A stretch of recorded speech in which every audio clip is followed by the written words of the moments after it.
Assalamualaikum Baik, warahmatullahi wabarakatuh. ya, Hari ini kita akan melaksanakan seminar hasil. Untuk dia, kenapa dia ini dibolehkan seminar hasil? Karena TOEFL-nya sudah lulus, kemudian artikelnya mau publish bulan Oktober ini, Sinta 2. Alhamdulillah. Jadi Alhamdulillah. seminar hasil dulu, habis keluar nilai CBL-nya, nanti baru ke ujian tesis langsung sudah. Baik, Wah, baik. seminar hasil hari ini kita buka membacakan Bismillahirrahmanirrahim. Terima kasih Pak John, Pak Bismillahirrahmanirrahim. Ketua. Silakan Ya, dia sama-sama. presentasikan, jangan lama-lama. 5 menit saja.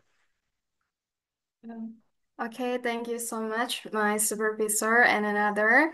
Let me to share screen today.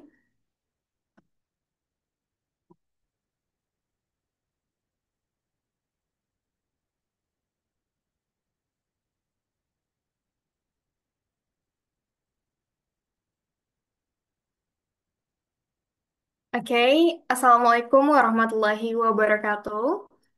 Good afternoon, everyone. First of all, I would like to extend my highest respect. I would like to scanner acknowledge and honor my thesis supervisor, Professor Dr. Dedi Herman, and my examiners, Dr. Arian Joni and Dr. Paus Iskarni.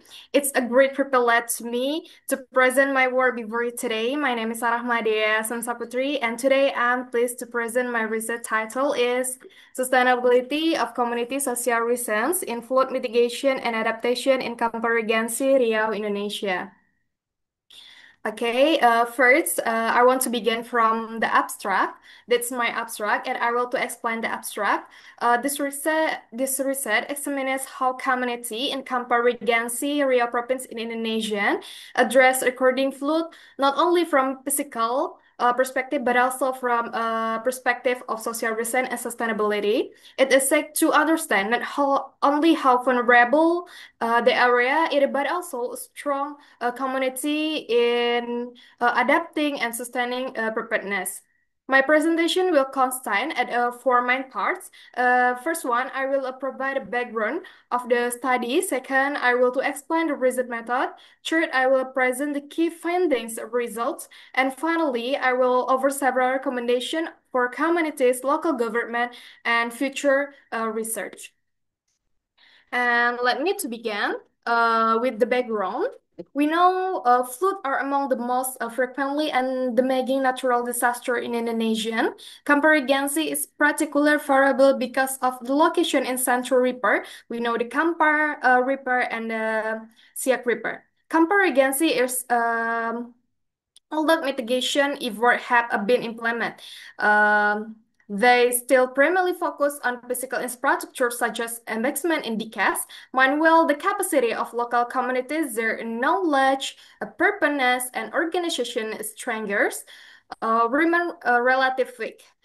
A sustainable disaster management cannot rely solely on physical structure. It also requires strong and resilient communities. It's from observation, several key issues, and public understanding of flood risk remains limited.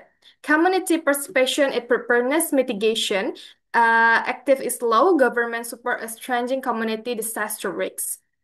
Okay, next, it's problem identification. I have a five problem identification. First one, there is still limitation in public understanding in food hazard level and food is risk among the community in comparison. And number two, the level of social resent and has not yet reset an optimal state. And number three, public awareness regarding potential hazard and mitigation effort remains low. Number four, there is potential for challenges in public evacuation process during from church. And five, active involvement from a stakeholder, including local government and the community is essential. And for study limits, I have a four. First one, to assess the sustainability of social resilience to flood disaster in Kampar Regency.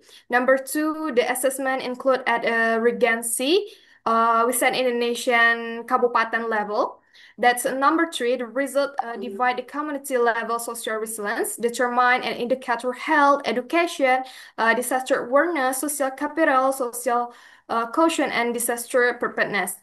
And number four, this study employs mixed method approach and combining quantitative data collective with a questionnaire with a quantitative data or multidimensional scaling and qualitative data processing.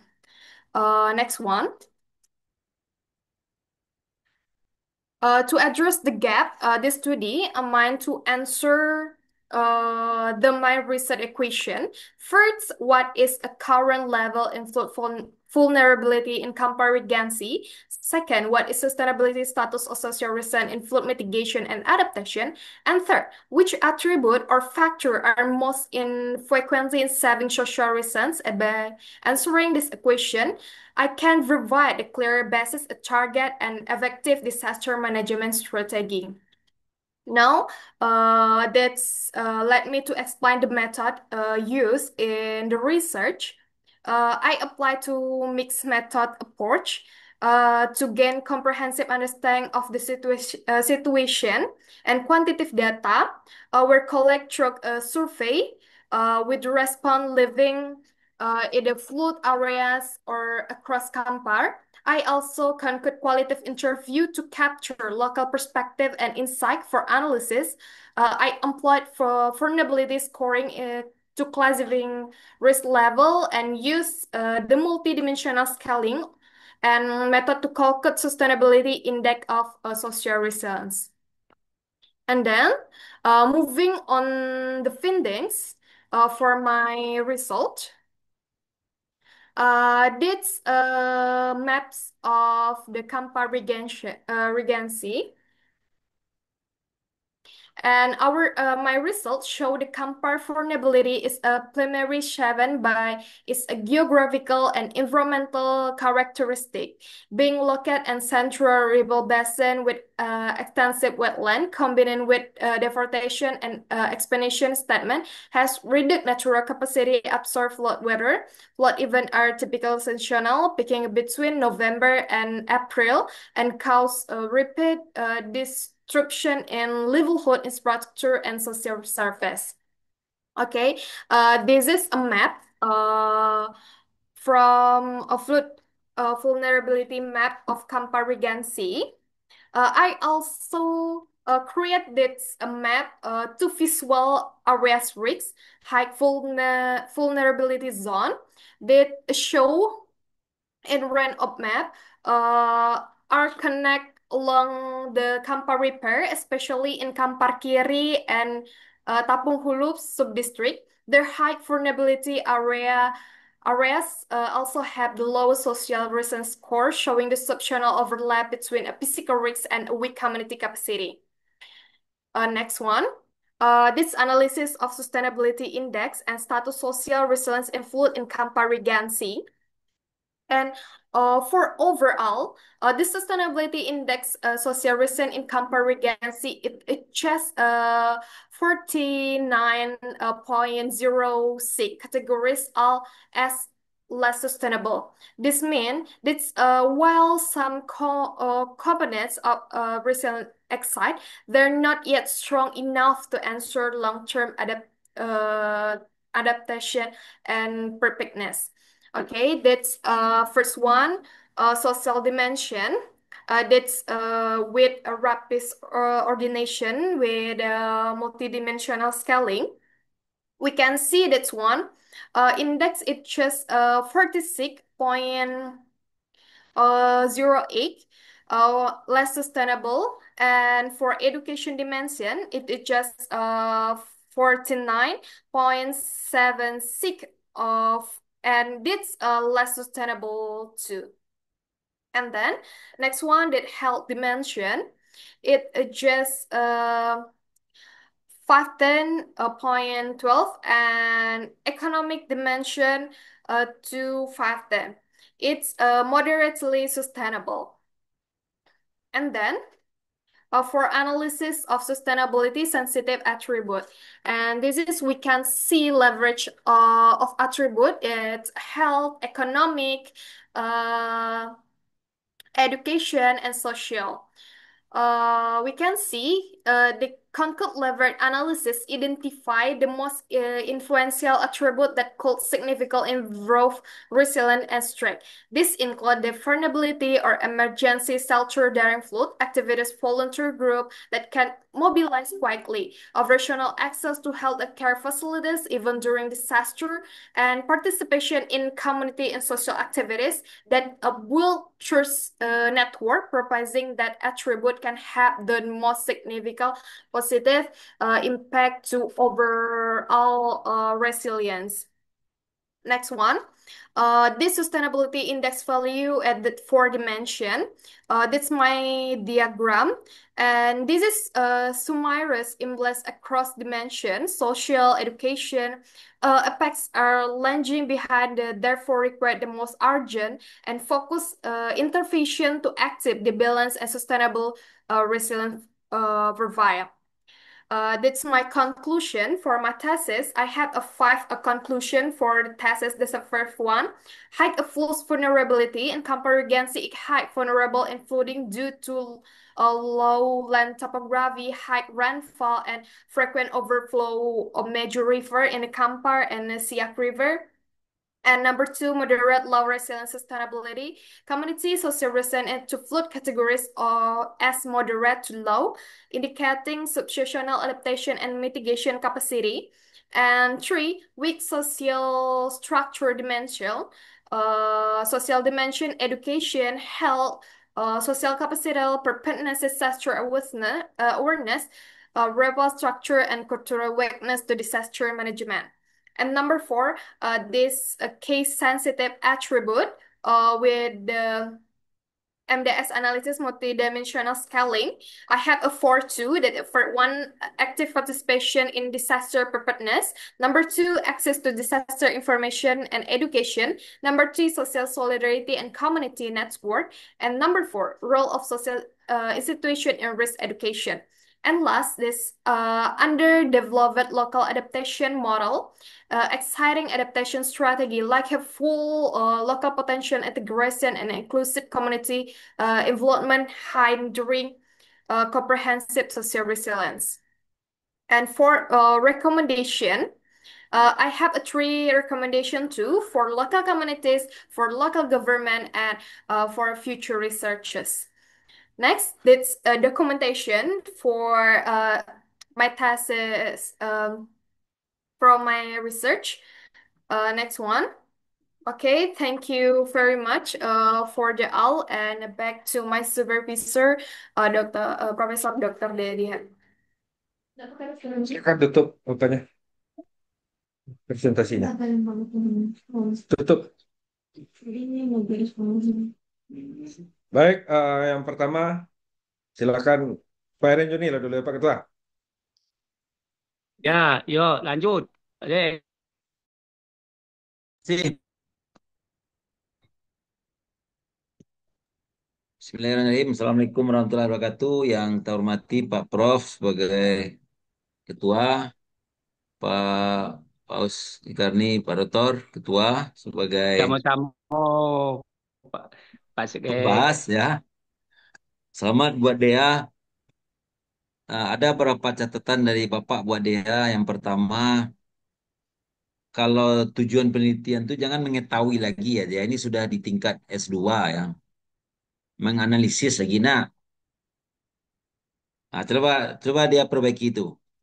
tujuan tujuan penelitian itu tidak ada lagi mengetahui menganalisis ya. Kemudian di bab 2, kalau di bab 2 Bapak cuma ingatkan setiap ada apa itu misalnya banjir ya, pendapat ahli A, pendapat ahli B, lalu buat kesimpulan. Nah itu. Nah, kan ada banjir itu. Banjir apalagi resiliensi. Pendapat ilmuwan pendapat dari sumber A, sumber B, sumber C lalu buat kesimpulan. Nah, itu yang kurang kalau saya lihat tuh. Misalnya Anda bicara resiliensi, ya, ada 3 pendapat, buat kesimpulan. Anda bicara banjir, nah, buat 3 pendapat, lalu buat simpulan. Nah, kalau itu kan cuma terkesan menyalin habis ya. Tolong diperbaiki ya, Dea. Harus ada bahasa kita itu di situ. Nah, itu yang Bapak apa Kemudian di studi relevan itu terlalu sedikit itu, minimal 15 anak supaya pembahasannya kuat. Ini kan pembahasannya sangat belum kuat ini ya. Nah, nah, bisa dipahami dia? Bisa, Pak. Ya, misalnya dia menggunakan konsep resiliensi. Resiliensi itu kan menurut pendapat pendapat ahli, kutipan satu, kutipan dua, lalu buat kesimpulan. Kalau dia kan lepas saja ini ya. Apalagi itu yang khususnya utama aja, yang tidak semuanya ya. Yang utama saja itu banjir. Hmm. Di, Ya, di, Pak. di latar belakang Bapak membahas tujuan penelitian di Pertajam ya. Di bab 2 cuma penegasan konsep. Nah, mitigasi bencana ini menurut ahli satu, menurut undang-undang, lalu buat kesimpulan. Oke, yang kedua yang Bapak minta di bab 3, yang kedua itu adalah konsep mengenai apa tadi? Studi relevannya baru 6 ya. Biasanya kita di geografi kan minta ada agak 15 minimal ya, sehingga analisisnya menjadi menarik jadinya ya. Ini baru 5 atau 6 nih, karena penomoran juga salah tuh ya di bab itu. Kemudian oke, ditemuan lagi, kalau di metode ya cuma kalau dalam ini teknis saja ya, di metode itu kayak tabel 32 itu buat aja dalam satu spasi itu. Tabel 32 data penelitian primer dan data penelitian sekunder. Nah, buat saja satu spasi ya sehingga tabelnya tidak terlalu panjang sepanjang itu ya. Kemudian di temuan yang perlu dikuatkan lagi mengenai apa tadi ya, mengenai apa saya lihat tuh kan ada terkait dengan dimensi dimensi apa tadi, pendidikan itu ya. Iya, Pak.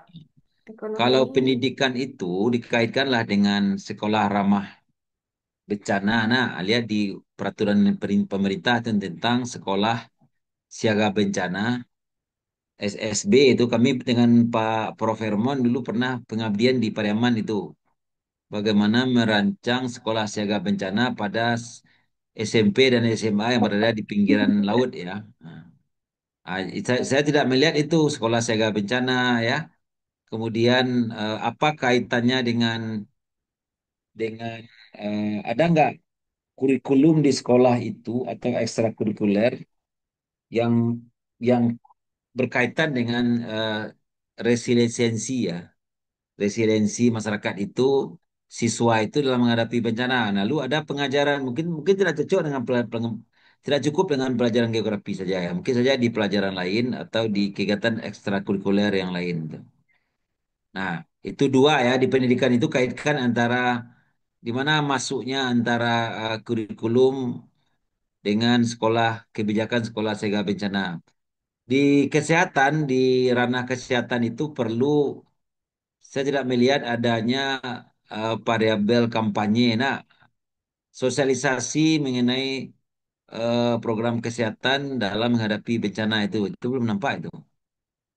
Semacam kampanye ya, sosialisasi itu. Nah, itu yang perlu di, diperkuat sedikit. Kemudian di ketahanan sosial udah bagus itu. Ketahanan sosialnya yang dimensi kesehatan, perlu didiskusikan lagi ekonomi ya, nah, dimensi sosial ya. Terus komunitas sadar bencana ada ya, bagus. Advokasi lalu masyarakat berlindung, relawan, fasilitas kesehatan, komunitas sadar bencana ya. Oke. Kemudian di bagian dimensi ekonomi kita periksa ya. Dimensi ekonomi itu berhubungan dengan kepertahanan ya, ketangguhan ya, sumber, lembaga, penghasilan, ketersediaan bahan baku, subsidi. Oke. Anda memakai indikator apa ini dia? Dari mana diambil indikator ini?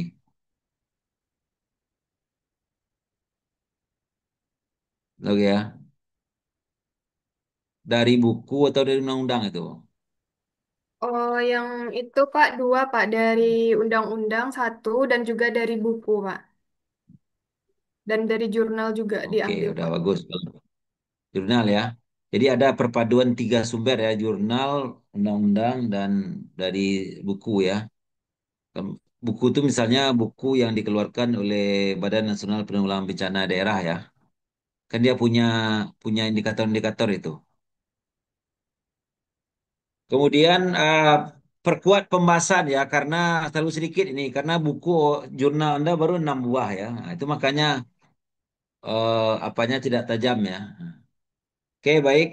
Di bab terakhir, kalau saya menyarankan, kalau tujuan penelitiannya tiga, kesimpulannya juga tiga. Ini berlebih satu nih. Oh, berlebih dua belah ya. Ya, ya, tolong cocokkan lagi ya. Yang kita, Oke, yang kita sir. kita simpulkan itu kan struktur, struktur dari temuan dari pertanyaan tadi dari tujuannya. Kalau tujuan penelitiannya tiga, kesimpulannya juga tiga. Lalu ini terbalik ini implikasi dulu baru saran ya. Implikasi dulu baru ke saran. Kalau dapat ada bedakan mana implikasi teoritik dan implikasi praktiknya. Kalau ini kan implikasi praktik, baru yang teoritiknya nampak nih. Yang teoritiknya ke kajian mitigasi bencana ya, banjir ya. Lebih ke konsep, lebih ke teori atau lebih kepada pengembangan metodologi dalam studi-studi tentang eh, resiliensi terhadap bencana alam. Serasa itu yang apa bagi Bapak cuma di bab tiga bab terakhir itu salah letak ya, implikasi dulu baru sarannya. Kemudian tujuan apa kesimpulannya tiga saja itu karena tujuan penelitian Anda kan tiga juga. Supaya lebih terstruktur ya, lebih lebih apa ya. Seperti yang saran-saran Bapak tadi mungkin jadi pertimbangan ya dari kampanye kesehatan, sekolah siaga bencana kan itu ya. Integrasi dengan kurikulum, kemudian yang lain-lainnya juga mengenai faktor-faktor lain yang ketangguhan mereka terhadap bencana juga belajar dari kearifan lokal juga bisa ya kearifan lokal. Masyarakat sudah tahu ya kapan bencana dan sudah membaca alam ya. Nah, akhirnya mereka siap siaga itu. Ya, saya rasa itu yang menurut Bapak yang urgen di ini. Kalau dapat abstrak ini satu halaman ya ya dia ya. Abstrak itu jadikan satu halaman. Nah, kalau ini kan abstraknya artikel baru nih. Nah, itu. Itu saja kira-kira Pak Prof. Kita Terima serahkan kasih, dan Pak ya. John. Hmm. Eh, ada sedikit indikator itu dari CDRI, Climate Disaster Resiliency Initiative. Hmm. Jadi itu indikator-indikator yang disusun. Jadi kalau indikator, jadi nanti meleset dari CDRI. Tapi kita coba cek lagi ya, Pak John ya. Makasih banyak. Ya, oke oke. Sudah indikator baku ya. Sinkronisasi itu tidak jelas. Tujuan tiga, kesimpulan juga harus tiga, hasilnya juga harus tiga, nggak seperti itu. Banyak ada perbaikan-perbaikan, kemudian di tujuan itu ada analisis, yang terakhir itu merumuskan. Ya ya Jadi ya. si kakek ini lakukannya merumuskan di situ. Jadi jangan mengata-ngata. Yang kedua, terima kasih Pak Jan. Kedua Pak Fauzi, silakan Pak Bos. Sama. Baik, makasih, Prof. makasih, makasih Pak Sekretaris, Pak Dr. John, dan selamat. Dia ini yang waktu itu tampil di Universitas di waktu kita kunjungan ke Malaysia ya, Prof. Iya, dia Halo ini salah dia. satu speaker Ah dalam ya, apa simposium geografi internasional antara UNP Malaya dan ya, Kementerian ya, Pendidikan ya. Malaysia. Oke. Dia salah Soalnya satu Ya, speaker selamat. antara dua Malaysia lain. ucapan bahasa Inggrisnya cukup bagus, Pak. Saya lihat coba. Apanya? Iya, ya. Hebat selamat untuk dia, ya, dan juga tentu menyusul yang lain. Baik, pertama idem dengan yang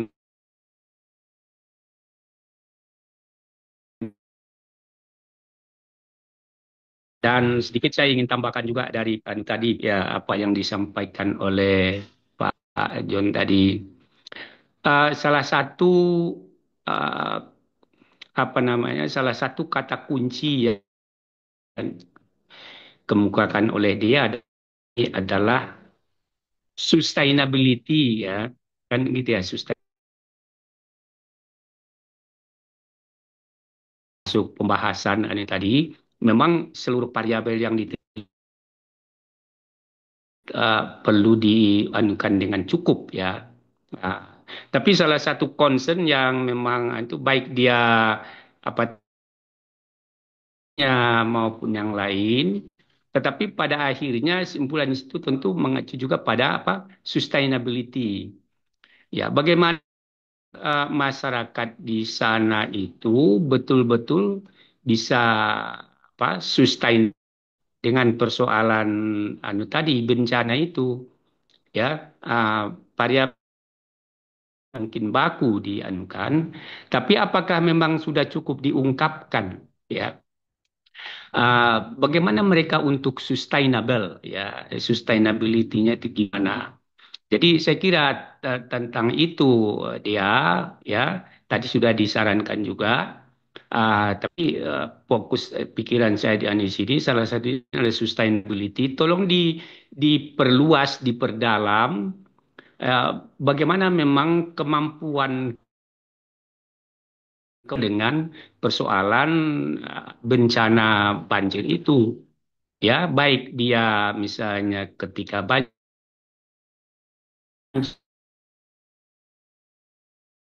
termasuk seperti mata pencarian atau ekonomi mereka yang kalau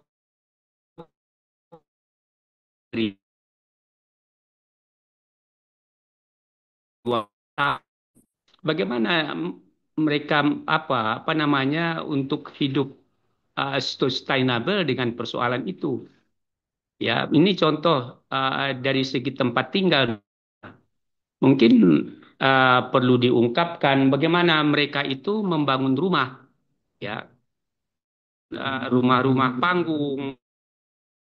Saya kira itu salah satu perlu diperluas dan diperdalam gitu ya. Tempat tinggal. Kemudian misalnya persoalan ekonomi. Kalau pertanian misalnya, apa yang memang mereka bisa lakukan untuk sustainable dengan persoalan itu? Mengapa misalnya, ini dugaan saya ya, kalau Tom, mengapa misalnya kalau perkebunan di situ sawit yang mereka kembangkan, apa kaitannya dengan kenapa mereka tidak tanam yang lain misal gitu ya? Itu mungkin dominan dominan seperti itu atau mungkin pikiran saya ini salah atau ada komoditas lain yang lebih dominan. Bagaimana mereka berpikir itu? Ya, karena mungkin saja termasuk itu yang disebutkan tadi, termasuk tahan banjir misalnya. Kalau dia yang sudah relatif tinggi, kalau yang muda seperti waktu kita kunjungan ke mana itu jalan rasanya dengan Prof. Momon dan Pak Iswandi ke mana itu, Pak? Kita lihat ya, uh, kebun masyarakat itu pada hancur misalnya karena dia masih muda. Tetapi yang tua mungkin sudah jauh lebih bertahan gitu ya. Jadi mengapa mereka memilih misalnya kalau di sektor pertanian atau perkebunan misal untuk komunitas banjir itu. Dari segi tempat tinggal seperti tadi misalnya banyak di situ rumah-rumah panggung. Dari segi kesehatan tadi sudah diungkapkan juga. Bagaimana kemampuan untuk penanganan tadi itu, ya, apakah mungkin di setiap puskesmas itu sekian tenaganya misalnya, ya, mungkin sekian perahu karetnya setiap desa misalnya yang selama ini ada banjir gitu. Jadi itu yang sudah baku, di saya kira perlu diungkapkan juga kemampuan atau kekuatan satuan-satuan itu gimana gitu, sehingga tampak dengan kemampuan kekuatan itu terlayani kah atau masih sehingga ya tadi dikatakan sebagian masih mungkin rendah dengan lemah dengan persoalan tadi itu. Dan di mana itu dan pada sektor apa misalnya, ya. Jadi untuk sustainability tadi itu ya saya kira perlu diperdalam juga oleh dia supaya tampak betul apa strategi yang mereka buat untuk hidup sustainable dengan persoalan daripada banjir, ya, bencana banjir itu. Bisa didengar dia? Yep, sir, I can hear that. Oke, thank you. Prof, saya kira itu tambahan pikiran ya dengan tadi untuk dia. Terima kasih Pak Ketua, terima Ya, kasih. sama-sama, Banyak Prof. saran-saran dia, itu diperbaiki ya. Untuk lanjutan tadi kata Pak Fauzi, saran Pak John. Pak John, Pak Fauzi, ini Yup, buku CDA sudah publish satu nih. Fluid Disaster alhamdulillah. Management. Dia salah satu Alhamdulillah. penulis. Harga Mantap. buku ini di, sekitar 670.000 rupiah kalau dijual di Amazon. Jadi dia ada Wah, Angel IC itu bagian tim saya penelitian payung ke Kampar. Keren alhamdulillah. ya. Waktu anu Dia kampar sudah ya. publish, artikel dia sudah publish, kemudian TOEFL dia sudah publish. Keren ya. Kapan ujian? Ada lo Oh, buku langsung ya. keluar dulu nilai KKL-nya, nilai KKL belum Oh keluar. iya iya iya. Ya, Keluar Keren, nilai KKL keren. langsung wisuda nanti. Terima kasih alhamdulillah. Mas, Pak Bisa John. sudah Desember ya? Oke. Hmm. Iya, diusahakan. Terima kasih Pak Fuzi. Seminar hari Ya, ini kita Prof, tutup dengan sama-sama, mengucapkan Prof. Terima kasih Alhamdulillahirrahmanirrahim. Pak Prof. Assalamualaikum warahmatullahi wabarakatuh. Alhamdulillah. Waalaikumsalam Waalaikumsalam warahmatullahi warahmatullahi wabarakatuh. wabarakatuh. Ada, aku Baik. pamit.